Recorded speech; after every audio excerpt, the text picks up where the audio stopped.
For nearly a decade, Joseph had been the invisible engine behind one of the most successful sales teams at Triana Corporation, a fast-growing technology company based in the heart of Silicon Valley. At Forders, he wasn't the loudest person in the room. He didn't seek recognition at company events, nor did he boast about his numbers in the quarterly meetings. He didn't need to. His results spoke louder than words ever could. Joseph's work ethic was legendary among those who knew him. He arrived early, left late, and rarely took vacations. Over 9 years, he had painstakingly built a network of loyal clients, often sacrificing personal time to ensure their needs were met. His clients didn't just respect him, they trusted him, many of them viewing him as more than just a corporate liaison.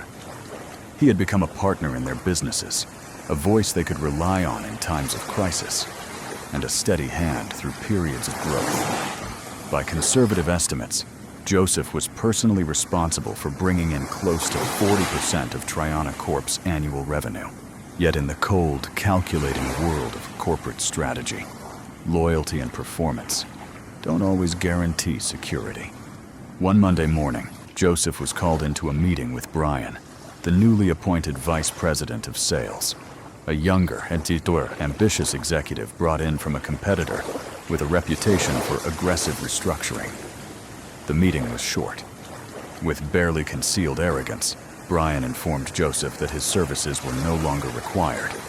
The company was moving in a new direction, and Joseph's methods, while appreciated, were outdated and lacking in forward momentum. The explanation was deliberately vague, but the message was clear. Joseph was being pushed out. The room was silent as he absorbed the decision. There was no argument, no outburst, no dramatic plea for reconsideration. He simply stood, nodded once, and walked out of the building where he had spent the last 9 years of his life. But Joseph was no fool. He had sensed the shift in corporate culture the moment Brian stepped into the building. The change in tone during team meetings, the whispered conversations in the hallways, and the increasingly cold emails, all were signs that something was coming. And so, while he hadn't expected the termination to come so soon, he had prepared for it. Quietly, methodically, he had compiled and backed up his personal contact lists, client notes, and key relationship insights. Not company data, but his own records, built over years of trust and personal connection. The next morning, Joseph sat down with a cup of coffee, opened his laptop, and began making calls. Not to recruiters, not to attorneys, but to the people who had always mattered most to him, his clients. One by one, he dialed the numbers of executives he had worked with for years. Travis in Boston, Henderson in Dallas, Carlton in New York. He didn't beg for business or disparage his former employer. He simply informed them, in his calm and steady voice, that he had parted ways with Triana Corp and was exploring his next chapter. The responses were swift and surprising only to those who had underestimated the depth of Joseph's client relationships. Some of his clients were shocked. Many were angry. A few felt betrayed, not by Joseph, but by the company that had let him go. Within 24 hours, emails began pouring into Triana Corp's headquarters. Cancellation notices, requests for new account managers, demands for explanation. Over $3 million in active contracts were put on hold or terminated entirely. Brian, the very executive who had so confidently cut Joseph loose, found himself at the center of a growing crisis. His inbox flooded with complaints. Meetings were called. Damage control strategies were launched. But the tide had already turned. The clients hadn't signed up for Triana's technology. They had signed up for Joseph's integrity. Word of Joseph's departure spread quickly through the industry. By the end of the week, He had received multiple offers from competitors and startups alike, all eager to bring him on board. But one stood out, a senior vice president role at a rival firm, complete with a significant salary bump, stock options, and a level of autonomy he had never experienced at Triana. Joseph accepted the offer. He didn't do it out of spite. He didn't care about revenge. What mattered to him was being somewhere his value was recognized and respected. When Triana's CEO finally reached out, an apologetic email forwarded by his assistant, Joseph responded with characteristic grace. "I appreciate the years I spent with your company," he wrote, "but I've moved on. I hope you find someone who fits your vision." For Joseph, the layoff wasn't the end. It was a beginning. A forced reboot that allowed him to rediscover his worth and rebuild his career on stronger, more meaningful foundations. It also served as a powerful lesson to others. Sometimes, the people companies take for granted are the very ones holding everything together. In the chapters that follow, you'll learn how Joseph's journey unfolded, how he rebuilt, reconnected, and rose to heights that had previously seemed just out of reach. You'll see the difference between transactional business and relationship-driven leadership, and you'll understand why integrity, humility, and quiet confidence are often more powerful than ambition, ego, and flashy titles. This is not just a story about one man's redemption. It is a reminder that success built on trust can never truly be stolen, and that sometimes the worst day of your career is the beginning of something far greater. Joseph didn't waste time celebrating his small victory over Triana Corp. Yes, some satisfaction came from watching a few of his former colleagues scramble to recover lost business. But satisfaction wasn't the goal. Stability, purpose, and integrity were, and those couldn't be rebuilt overnight. The offer from Ionex Systems, a mid-sized but fast-rising firm in the tech space, wasn't just generous. It was affirming.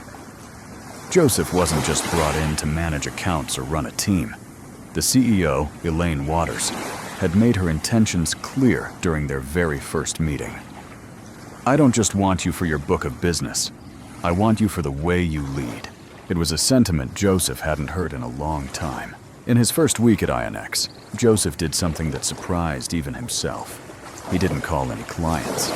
He didn't dive into emails, quotas, or pipelines. Instead, he met with every member of his newly formed sales division. From the greenest sales rep to the most experienced manager, Joseph sat down, one-on-one, and asked them a single question.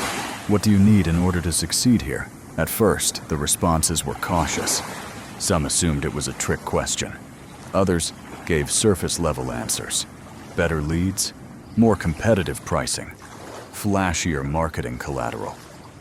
But as word spread that Joseph was actually listening, something shifted. The team began to open up. They spoke of outdated systems, lack of mentorship, unclear goals, and the pressure to close deals at any cost, even when the product wasn't the right fit for the client. Joseph took notes. He didn't promise instant change. What he did promise was advocacy. And unlike most middle managers who made similar promises, Joseph delivered. In his first 90 days, Joseph restructured the sales process, not to make it more aggressive, but more honest. He introduced an internal culture code that prioritized trust, empathy, and long-term client relationships over one-time wins. He replaced the commission-only structure with a base plus incentive model that rewarded both individual and team performance. Most importantly, he made it clear that success wasn't just about hitting numbers. It was about building reputations clients noticed almost immediately. The tone of Ionex's sales calls changed. Prospects reported feeling less sold to and more partnered with. Close rates improved, but more impressively, so did customer satisfaction scores. In less than 6 months, Joseph's division had grown its revenue by 32%, and employee turnover dropped to near zero. A remarkable feat in an industry known for burnout and churn. But Joseph wasn't chasing numbers anymore. He was chasing impact. He recalled one particular conversation that marked a turning point. It was with Carla Ramirez, a junior sales rep who had struggled under her previous manager and was on the verge of quitting when Joseph arrived. During one of their coffee chats, she had confessed, "I thought I was terrible at this job, but I think I just needed someone to believe in me." 2 quarters later, Carla was one of IONX's top performers. She wasn't closing deals through gimmicks or discounts. She was listening, understanding, and solving real problems for her clients. Joseph saw in her the same spirit that had fueled his own career for decades. Mentorship became one of Joseph's central pillars. He launched an internal development program called Trust Forward, which paired experienced reps with newer hires in a structured but informal format. Every Friday, the team would gather for what Joseph dubbed the Ethical Sales Hour, where they'd share not just wins but mistakes, calls that went sideways, deals that didn't close, and lessons learned from failure. It was vulnerable, sometimes uncomfortable, but ultimately transformative. While Joseph was focused on rebuilding from within, Triana Corp continued to struggle. Word had spread about the exodus of clients, and investor confidence wavered. Brian, the VP who had dismissed Joseph, was replaced after a series of missed quarters.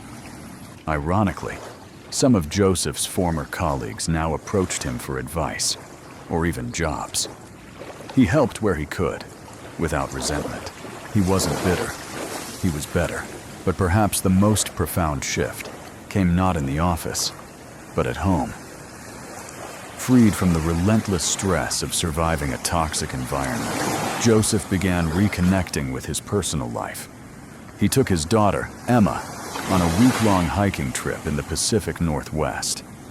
He started volunteering at a local youth entrepreneurship program, mentoring underprivileged teens who were starting their own businesses. He rediscovered his love of woodworking and turned his garage into a small weekend workshop. For the first time in years, Joseph felt whole, and yet he remained humble. When asked at an industry event how he had turned things around so quickly, he simply said, "I didn't. I just stopped compromising who I was." That sentence would become a kind of unofficial motto for his team. Looking back, the layoff from Triana Corp hadn't been a tragedy. It had been a release, a necessary unraveling that made space for something new to be built. Not just a better career, but a better version of himself. What Triana had viewed as outdated, IONX celebrated as timeless: integrity, consistency, and a people-first approach. Joseph's story wasn't about revenge. It wasn't about proving anyone wrong. It was about realigning with his values and using the pain of rejection as fuel for renewal. What he built at IONX wasn't just a sales division. It was a culture, a movement, a quiet revolution that reminded everyone around him that doing business ethically wasn't a disadvantage. It was a differentiator. And in the world of transactional deals and ruthless quarterly targets, that reminder was more powerful than anyone could have predicted. By his second year at IONX Systems, Joseph no longer needed to prove himself. The company's executive team saw firsthand the difference he had made, not only in numbers, but in culture. What began as a single division's transformation had now spread across departments. Engineering teams began adopting parts of his Trust Forward model. Marketing asked for his input on campaigns rooted in empathy and transparency. Even the C-suite began implementing his feedback in strategic planning sessions. Yet Joseph didn't let success dull his awareness of the responsibilities that came with leadership. With momentum on his side, he saw an opportunity not to scale himself, but to scale values.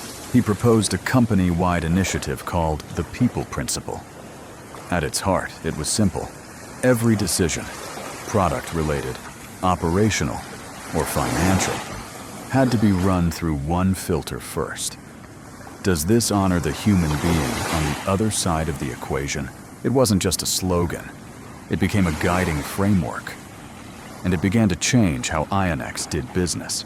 For example, the product team, once focused solely on competitive features, began incorporating user feedback earlier in the design process. A rushed software update, previously pushed forward to meet quarterly goals, was now postponed after a client's IT director raised serious usability concerns. Under Joseph's influence, the company responded not with a defensive press release, but with a public note of acknowledgement and a plan for corrections. Clients didn't leave. In fact, many praised the humility and transparency. Internally, Joseph pushed for a major restructuring of the performance evaluation system. The old system had relied heavily on individual targets and binary success metrics. The new model incorporated team collaboration, customer satisfaction, ethical decision-making, and mentorship as core pillars of advancement. The results were stunning. Turnover dropped across departments. More employees expressed confidence in leadership, and innovation increased. When people felt safe and supported, they took risks. Not careless ones, but courageous ones. The company began to attract talent not just from competitors, but from adjacent industries. People who had once grown tired of working in cold, transactional environments. A particular story stood out. A senior developer named Ruben, who left a prestigious position at a global firm to join IONX.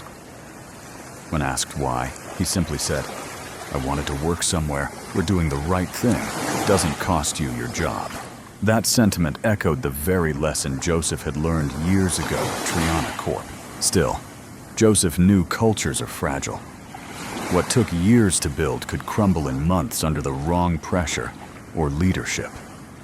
That's why he began documenting everything, not to create rules, but to create a roadmap. He worked with HR to codify the core philosophies of IONX's sales culture, mentorship approach, hiring values, and leadership expectations into a living document. The Integrity Playbook. It wasn't mandatory reading, but within a month of distribution, it was being referenced in meetings, quoted in onboarding sessions, and even cited by external partners. One of the most powerful sections in the playbook was a story Joseph had reluctantly agreed to include. The story of his dismissal from Triana Corp. He didn't name names, and he didn't paint himself as a martyr. Instead, he wrote plainly about what it felt like to be discarded for refusing to compromise his ethics, and what it felt like to choose grace instead of bitterness. That story touched people. Not because it was dramatic, but because it was real. So many had been in similar situations, told to stay quiet, to play the game, to sacrifice character for commissions. And here was someone saying, "You don't have to." As the years went on, Joseph continued mentoring, not only within IONX, but in broader industry circles. He was invited to speak at conferences, not just about sales strategies, but about character. He partnered with a nonprofit that provided mentorship to underrepresented youth entering the tech industry, creating internship pipelines at IONX.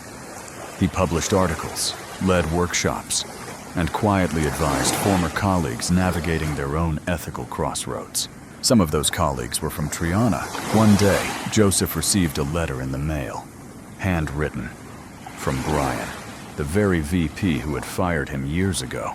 In it, Brian shared that he had left Triana Corp after it was acquired and had been reflecting on his leadership failures.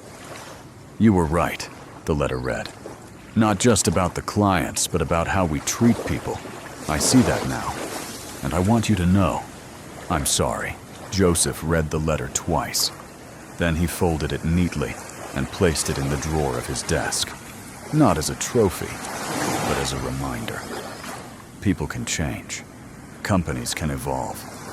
And sometimes, the seeds you plant in pain grow into forests you'll never fully see. By his 5th year at Ionex, Joseph began preparing for his transition. Not because he was tired, but because he understood something most leaders miss. True legacy isn't about your name being remembered. It's about the values you leave behind, continuing without you. He handpicked a successor, not a clone of himself, but someone who shared the same core compass. He made sure she had the support, the trust, and the autonomy to lead in her own voice. And then, after one final ethical sales hour, Joseph quietly stepped away. He didn't retire. He simply moved into a different season, writing, advising, and continuing his volunteer work with young professionals. His story wasn't turned into a best-selling memoir. There were no viral LinkedIn posts or emotional exit speeches, but in boardrooms across the country, sales teams referenced his methods. In onboarding decks and leadership workshops, his people principle framework was adapted. And in the hearts of hundreds, perhaps thousands, who had worked alongside him, Joseph's influence lived on. Because leadership isn't about climbing the mountain the fastest. It's about laying a path wide enough for others to walk safely behind you, and building a bridge where one never existed before. Joseph had been unjustly fired, but he had never been defeated. And in the quiet, steady wake of his journey, something remarkable had bloomed. Not a comeback, but a legacy of integrity. By the time Joseph stepped away from Ionex, many assumed he would chase the next big role. A CEO position, perhaps, or a board seat at a Fortune 100 company. After all, that's how success is typically measured in the corporate world. Upward mobility, public recognition, financial scale. But Joseph had something else in mind. He had come to understand that true success isn't a destination. It's a state of alignment between one's values, purpose, and actions. Titles fade. Bonuses are spent. Even companies evolve beyond the influence of any single individual. What endures is the impact a person leaves behind, and the wholeness they carry with them when the crowd goes quiet. That's why Joseph didn't retire in the traditional sense. Instead, he reframed his work around legacy, service, and personal sustainability. He began to mentor young professionals full-time, focusing especially on those facing ethical dilemmas early in their careers, places he had once found himself in. He started a small, quiet initiative called Pathlight, a free resource hub and mentorship network for individuals navigating high-pressure roles in competitive industries. It offered confidential support, scenario-based training, and leadership tools grounded in integrity, emotional intelligence, and resilience. Joseph funded the platform himself, never monetizing the community or branding it with his name. "No one needs to know where the light comes from," he would say. "They just need to see the path." Ironically, it was in this quieter season that Joseph began receiving more attention than ever. A few articles surfaced about his role in Ionex's cultural renaissance. Former colleagues shared stories online about how his leadership had influenced them. Invitations flooded in, from business schools, leadership summits, even TEDx organizers. But Joseph remained selective. He chose intimate settings over arenas, panels with students over power lunches with executives. Not because he shied away from influence, but because he knew where he could be most effective. In one such session at a university's graduate business program, a student raised a familiar question. "You could have made millions more by staying in the game. Don't you feel like you left money and opportunity on the table?" Joseph smiled, not condescendingly, but with a quiet certainty that had taken him decades to build. "I didn't leave anything on the table," he said.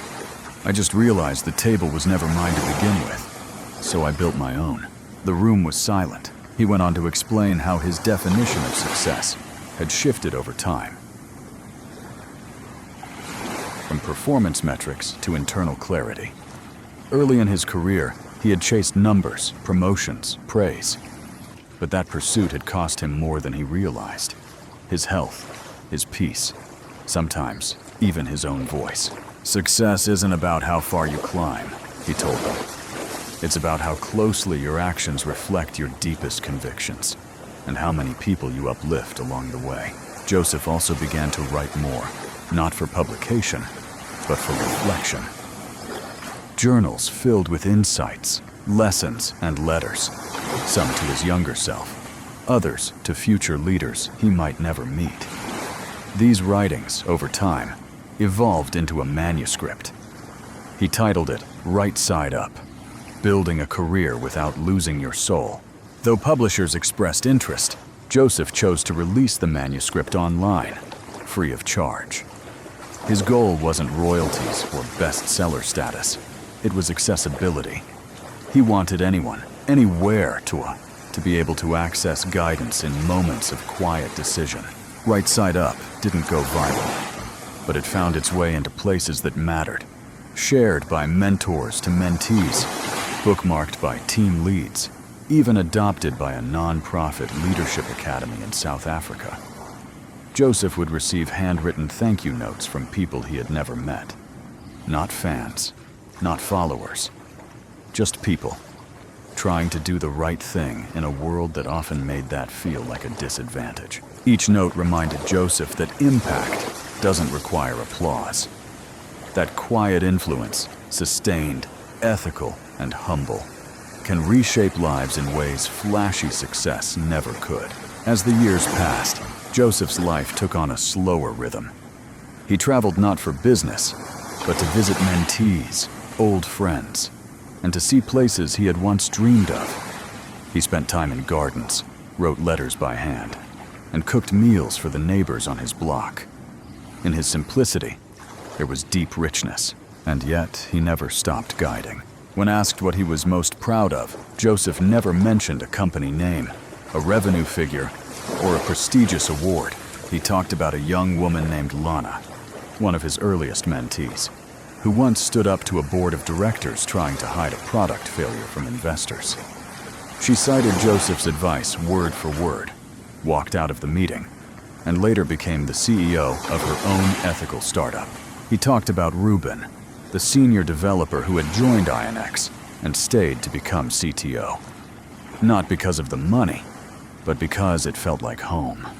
He talked about Brian's letter, and how sometimes even the ones who hurt you return with humility. And finally, he talked about his own peace. Not the kind you earn, but the kind you cultivate. Slowly, through consistent choices that align with your core. Because ultimately, success is not what you have. It's what you have the courage to walk away from.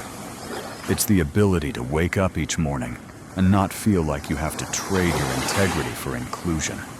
It's the relationships you nurture, the truth you speak when it's hard, and the quiet legacy you leave behind in the lives of others. Joseph may never headline a Forbes list or be recognized in business textbooks, but across the globe, in meeting rooms, on Zoom calls, and in quiet personal decisions, his spirit lives on. Not through domination, but through devotion. Not through power, but through principle. And that, in every meaningful sense of the word, is success. Before Joseph became a mentor, before INX, before he was a name others cited in business school classrooms and startup war rooms, he was just a young man trying to prove something. To the world, to others, but most of all, to himself. He had entered the workforce full of conviction and drive, equipped with a prestigious degree and a rigid belief that success was a straight path carved by talent, effort, and ambition.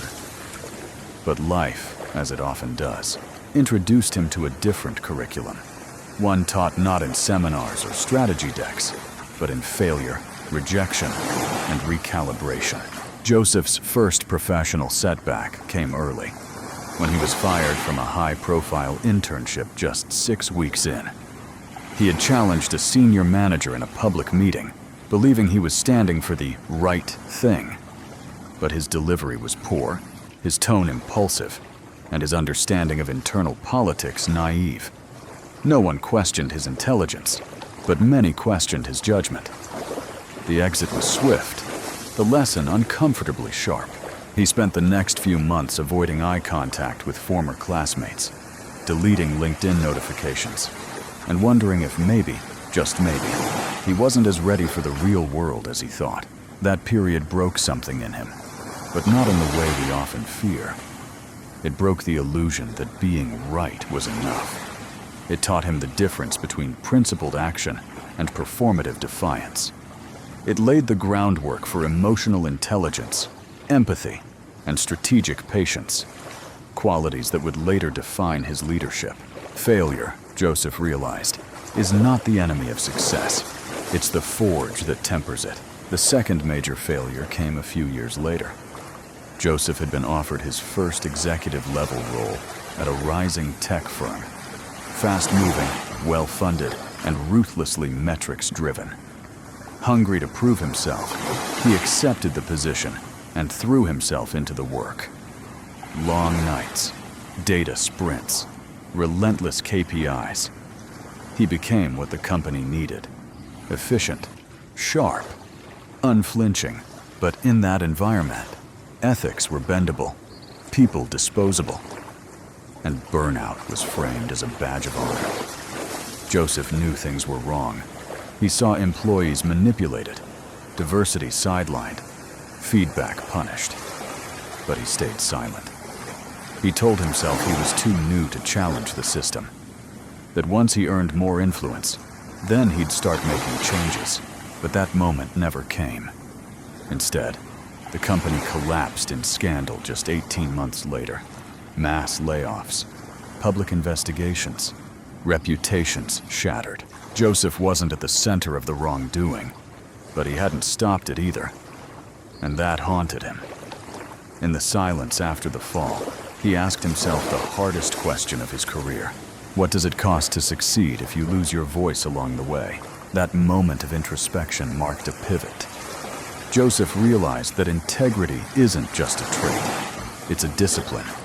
It doesn't manifest when it's convenient. It must be exercised when it's inconvenient, unpopular, or even risky. From that point forward, he vowed never to be neutral in the face of harm, even if it meant walking away. This reorientation became the moral spine of his leadership at Ionex. He didn't just set ethical policies, he embodied them. When vendors proposed kickbacks, he shut them down and publicly disclosed the attempts. When team members made mistakes, he refused to scapegoat them to protect upper management. When Brian challenged his leadership, Joseph let him speak, because he remembered what it felt like to be silenced. The irony, of course, is that these failures, which once filled him with shame, became the very experiences that earned him the trust and loyalty of others. People followed Joseph not because he had always succeeded, but because he had failed and returned more honest, more human, more whole. Years later, when young professionals asked for advice, Joseph rarely led with the highlight reel. Instead, he talked about his lowest points. The night he went home with his box of things after being fired. The morning he looked in the mirror and barely recognized himself after months of burnout.